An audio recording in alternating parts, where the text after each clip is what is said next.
So this is just a brief introduction of things that I'm going to be using in explaining what sample space diagram is all about and workup probability. Let's look at our first example. We have a die and a coin. As you can see, you have different combinations. We have 3 and tail. So we could have so many combinations: 4 and a tail, 3 and a head, 5 and a head, 3 and a tail. There's so many combinations. Now, it's best to use sample space to help you understand all the possible outcome. And we are supposed to use sample space to list the outcome and work out probability for getting a head and an even number and getting a tail and a square number. Now, this is how you do it.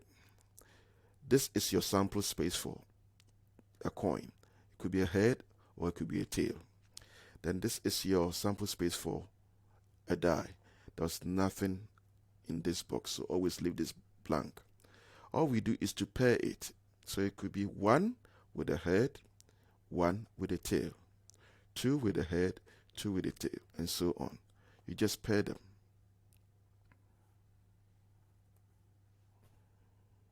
So you now down to 12 possible outcomes. The outcomes are the ones in the box, not the ones at the edges. You don't count them. Those are sample space.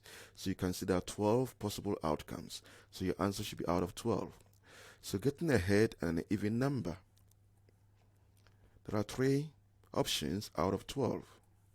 So it's 3 over 12. A tail and a square number. You must know what your square numbers are. 1, 4, 9. 9, we've gone past 6. So it's 1 and 4. These are the only square numbers. We want a tail with it. So it's only 2 out of 12. Let's look at the next example.